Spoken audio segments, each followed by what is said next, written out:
The worst part wasn't that no one came to relieve me. The worst part was that by morning, I didn't want to leave her alone either. I've thought about how to say this so it doesn't sound like I lost my mind that night. I didn't. I want that on the record if there's a record. I was tired, yes. I'd been tired for about 9 years by then. But I knew where I was, I knew what day it was supposed to be, and I knew the difference between a patient who needs help and a patient you should be afraid of. That's the part that still bothers me. She was never the second kind. Not once. Let me start with what the job actually is, because most people don't know it exists. I'm a patient sitter. Some hospitals call it a one-to-one, or a constant observer, or a safety companion. The pay is what you'd expect for a job whose whole description is be in the room. You sit with patients who can't be left alone, fall risks mostly, confused patients who pull out their IV lines, patients on a psych hold who can't be in a locked unit yet, detox, dementia, people who, if you walked away for 6 minutes, might end up on the floor with a broken hip or worse. You don't give medications. You don't chart vitals. You're not a nurse, and everyone makes sure you know that. You watch. You keep someone safe with the sheer fact of your presence. It is the most human job in the building, and the one the building respects least. There's a hierarchy to a hospital, and you learn it fast, and a sitter is at the bottom of it. The attendings float at the top, glimpsed rarely on nights like weather. Then the residents, the charge nurses, the floor nurses, the techs, the aides, transport, environmental services. And then somewhere under all of that, in the chair in the corner that nobody else has to sit in, you. Nurses talk over you like you're a piece of equipment that happens to breathe. Families ask you to get the nurse and then forget you were ever there. You're invisible right up until the second something goes wrong, and then you're the most important person in the building because you were the one who was supposed to be watching. That's the whole shape of the job. Nobody sees you. Everybody needs you. And the only thing standing between a frightened person and a very bad night is whether you stay in the chair. That night, I wasn't even supposed to be there. I'd worked a transport shift earlier, wheeling patients to imaging, to discharge, down to the morgue when it came to that, which it does. And I was clocking out when the staffing coordinator caught me at the time clock. Somebody had called out. They had a sitter need on the 4th floor and no one to fill it. She asked the way they always ask, which is not really asking. She said it would be overtime, and I needed the overtime. I won't dress that up. Rent doesn't care that you're already exhausted. So I said yes, and I went up to 4. The night charge nurse met me at the station. Her name was Dana. I'd worked with her a handful of times, and she was the kind of nurse who is good at the job and openly hates what the job has become, which describes most of the good ones. She had that flat efficiency people get around 3 in the morning, where every sentence is shorter than it needs to be because there isn't enough of her to go around. Behind her, the station was a wreck of half-finished things, a phone off the hook against a shoulder, a med scanner blinking, 2 call lights lit up on the board, and only 1 nurse free to chase them. They were short. They're always short. There's a number of staff a floor is supposed to have and a number it actually has, And the gap between those two numbers is where every bad story on a night shift comes from. 411, she said. Older lady, pleasant, confused on and off. She's a fall risk and she gets agitated alone, so we need eyes on her. Just keep her in bed, keep her calm, hit the light if anything changes. I asked the things you ask. Was she combative? No. Any lines I should watch? Just the one IV, leave it be. How long was I on for? Dana paused on that one, just slightly. Relief should come at 3, she said. We've got somebody coming on, you're just bridging, just bridging. I'd heard that word 1,000 times. It's a good word. It tells you the gap is small and somebody's already on their way across it. I went down to 411. The room was like every room. They're built to be forgettable on purpose. A bed. A window with the blind half down on the dark. A rolling cart with the blood pressure cuff coiled on it, the little whiteboard on the wall where someone's supposed to write the date, and the nurse's name, and the day's goals, half of it wiped. Half of it from yesterday. There was a chair beside the bed. A vinyl recliner, the kind that doesn't really recline anymore. The kind that's been cleaned so many times the arms have gone soft and pale. I remember thinking, in the offhand way you think about furniture, that it was worn strangely. The seat sunk deep, the armrests rubbed smooth, 2 faded patches on the floor in front of it where someone's heels would go. I figured it was just an old chair in an old room. You don't look twice at a chair. That's the thing about a chair. It's the most patient object in the world. It just waits for you to sit in it.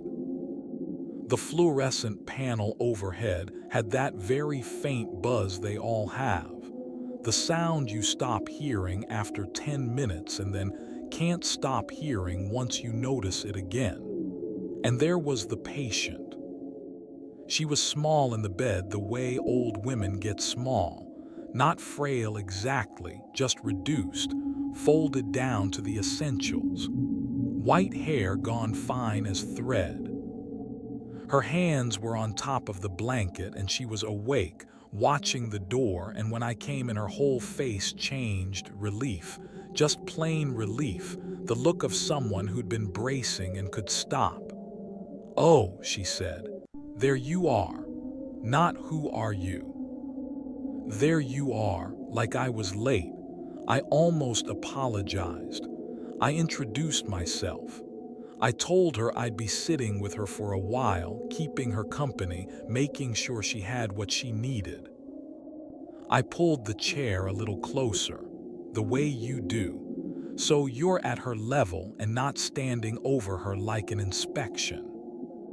The vinyl gave under me with a long, soft sigh, the way old chairs do, settling around me like it had been holding my shape the whole time and was glad to have it back. She told me her name. I'm going to keep it to myself, because it's hers, and because of everything that came after, I feel like I owe her that much. I'll call her Mrs. K. She had a soft, careful way of talking, choosing words like she was setting cups on a shelf. She thanked me for coming. She said she didn't like the dark much anymore. She said it the way you'd mention the weather, no drama in it, just a fact about herself she'd made peace with. I checked her wristband out of habit. You learn to glance at it. Name and birth date, the small ritual that tells you who you're keeping safe. And she watched me do it and turned her wrist gently to make it easier, like she'd had it read 1,000 times and knew the dance. They write you down so they don't lose you, she said, but they still lose you. Then she smiled to take the weight off it, and I smiled back, and I didn't think about it again for hours. The first hour was easy.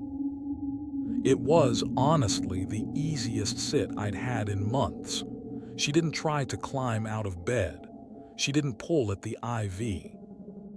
She talked a little and then drifted, and I sat in the soft chair with my disposable coffee going cold on the windowsill, and I watched her breathe, and I let myself relax, which in that job is the first mistake you don't know you're making.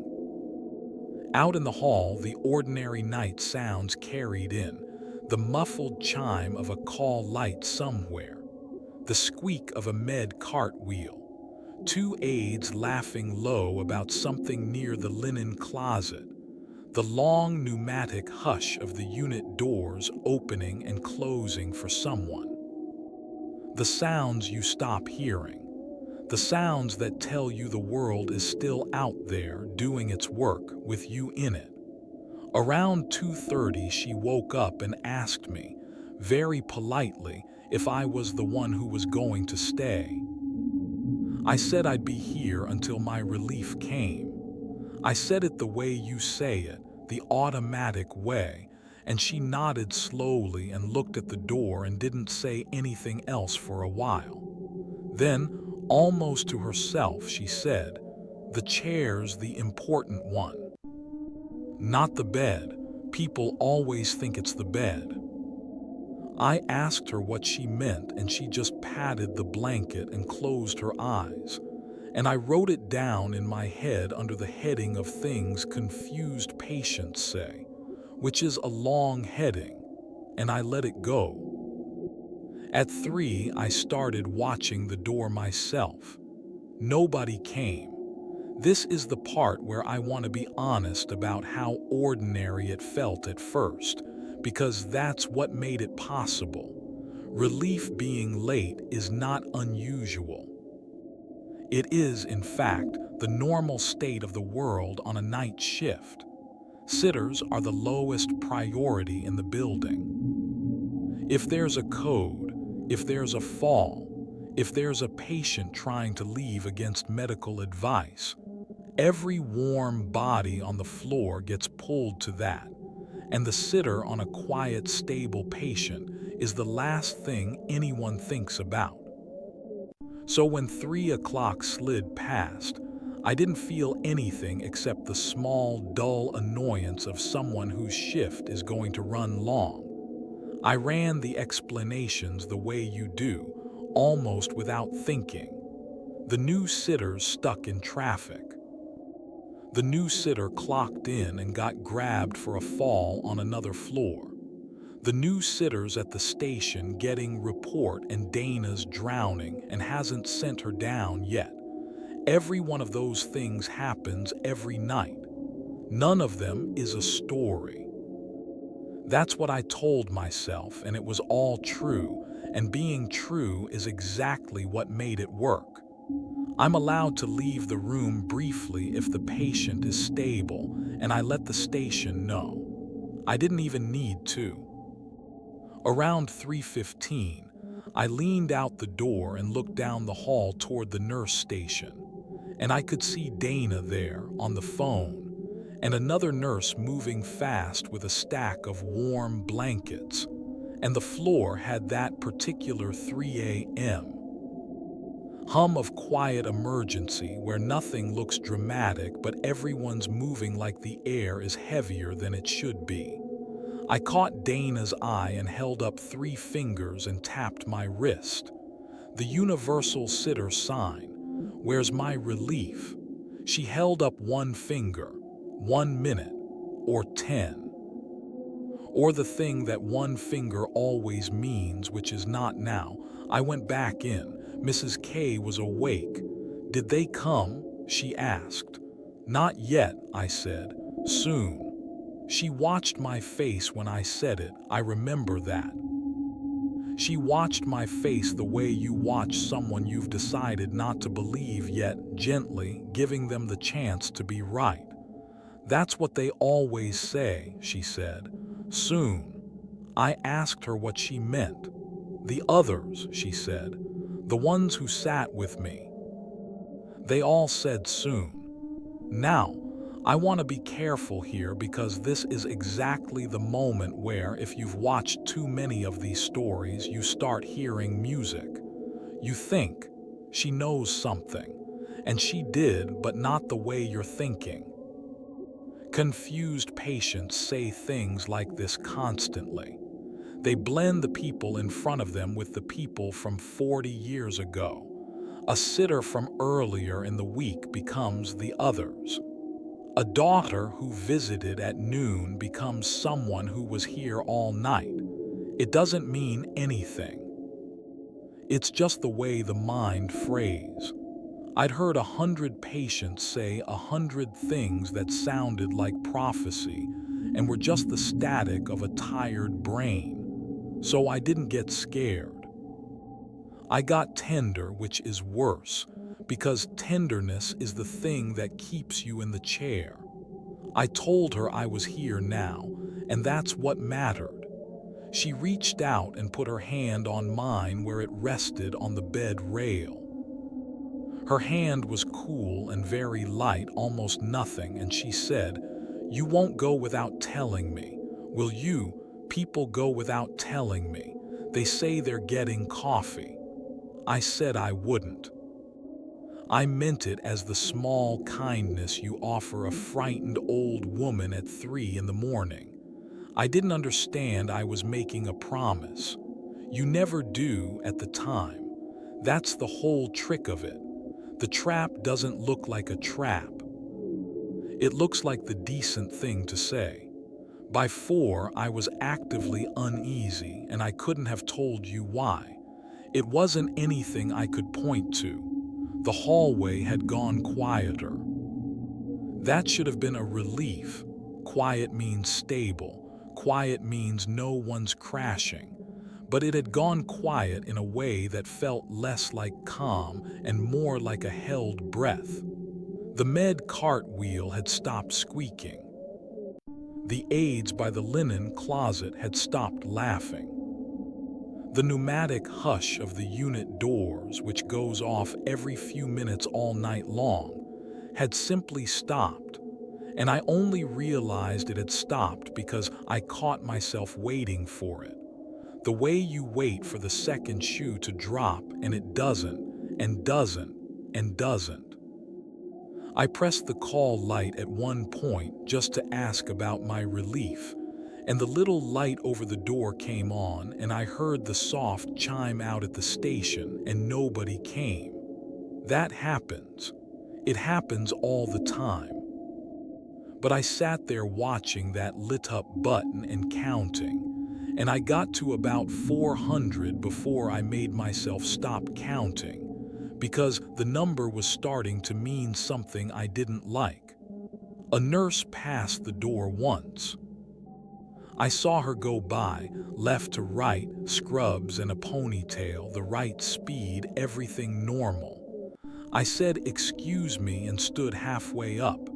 She didn't slow, didn't turn her head, just passed the doorway like it was a wall with a picture of a room painted on it.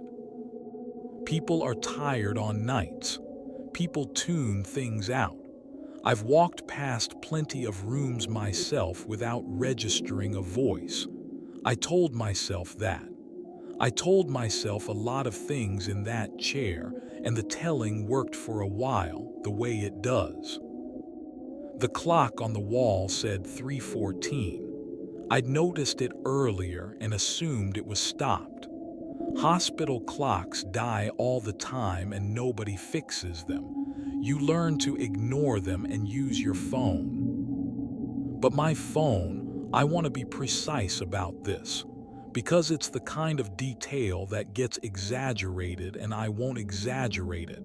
My phone was in my bag across the room, and every time I went to check it, something pulled me back. Mrs. Kay would stir or ask for water or just say my name in that thin voice, and I'd settle her, and then I'd forget the phone. That's not supernatural. That's just attention. A frightened patient eats your attention whole. There's nothing left over to wonder what time it is. The clock said 3:14 and I let it say 3:14, and I didn't go get my phone, and I see now that not going to get my phone was the moment the room closed around me. Quietly, without a sound. She slept on and off.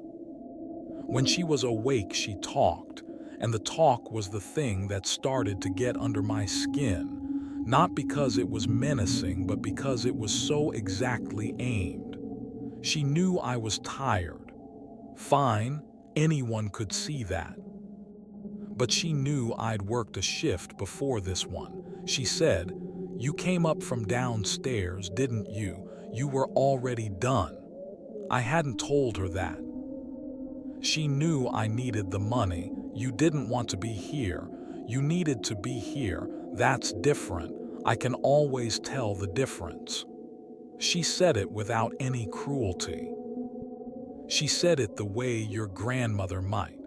An old woman who's watched people her whole life and reads them the way the rest of us read a clock.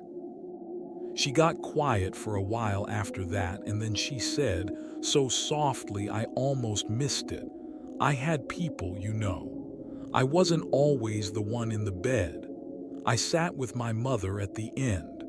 I sat in a chair just like this one." She smoothed the blanket with both hands, slow, the way you smooth a thing to have something to do with your hands. It's a long time to sit, longer than you think it'll be. And then one day you look up and you're the one they're sitting with, and the chair's behind you instead of under you, and you can't ever get back into it. She looked at me. "Don't let them take the chair out from under you, dear." That's all I'll say. And then she said the thing that I keep coming back to. She said, "I don't want to be left with them."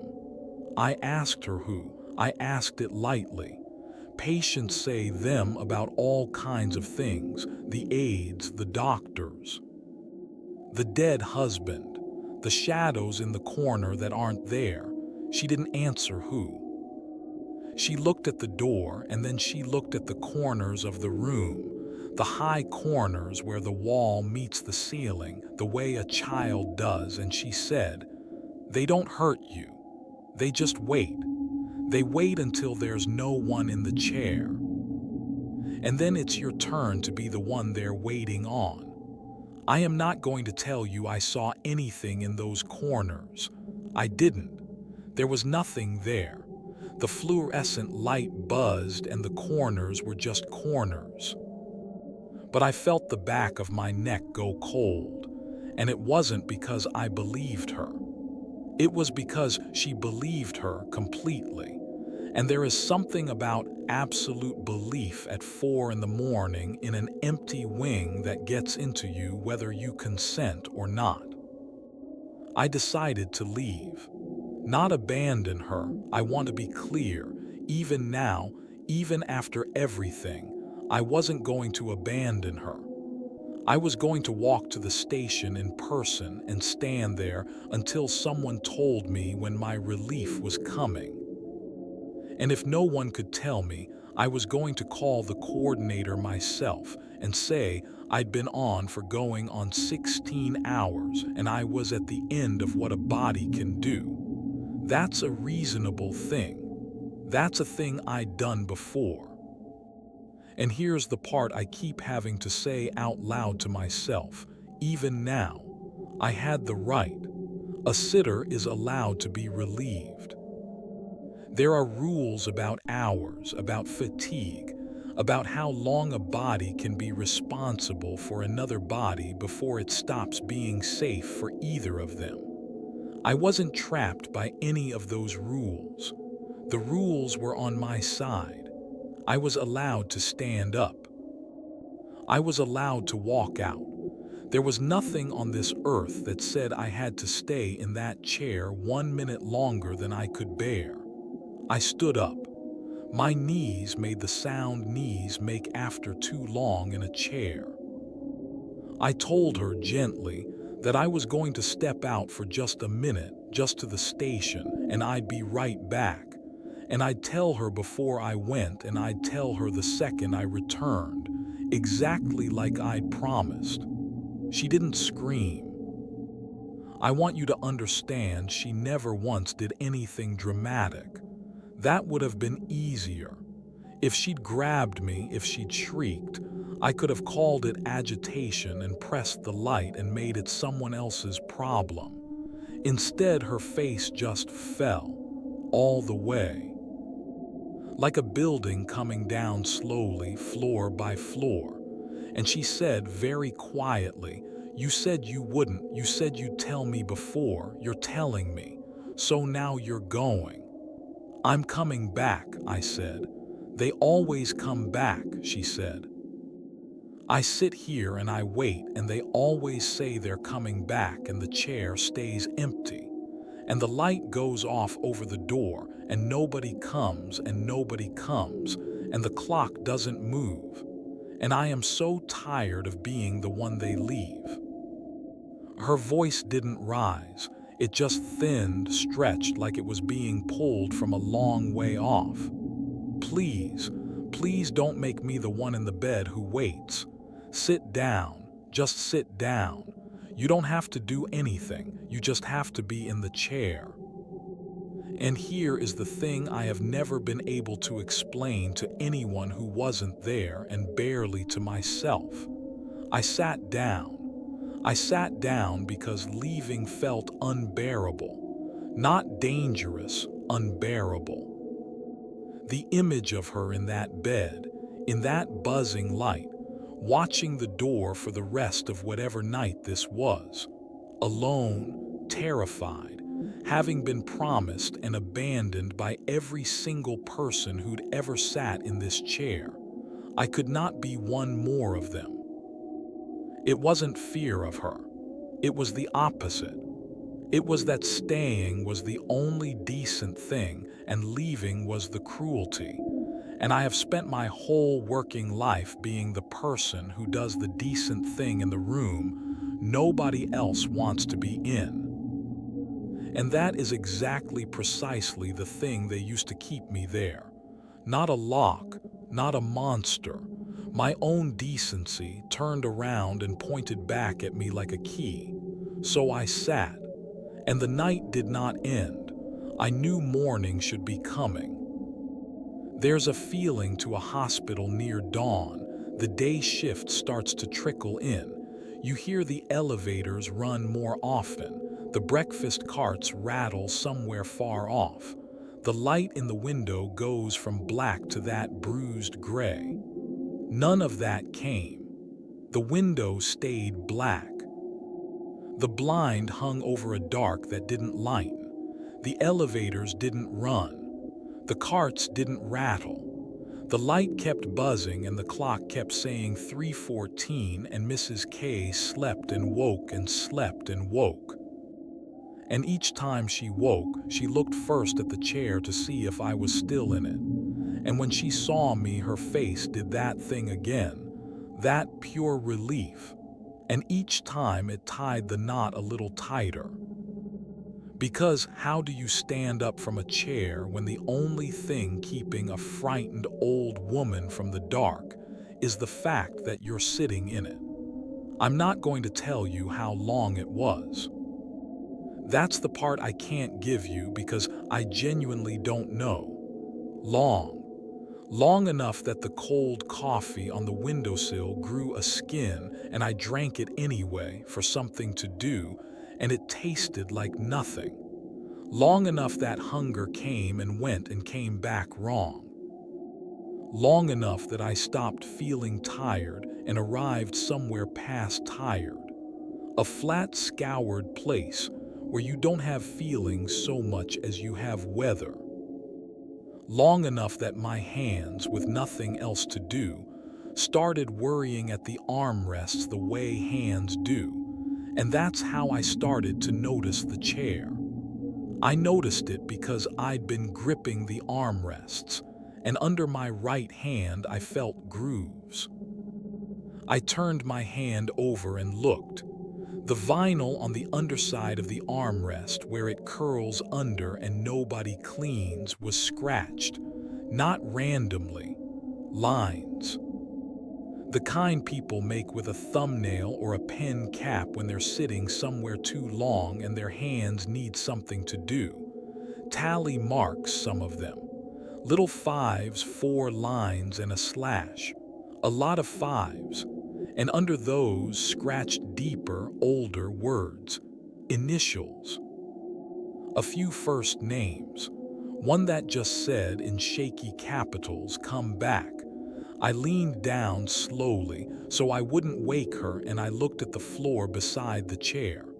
The worn marks I'd half noticed when I came in. They weren't random wear. They were 2 pale ovals where 1,000 pairs of feet had rested. Right there. Exactly where my own feet were resting.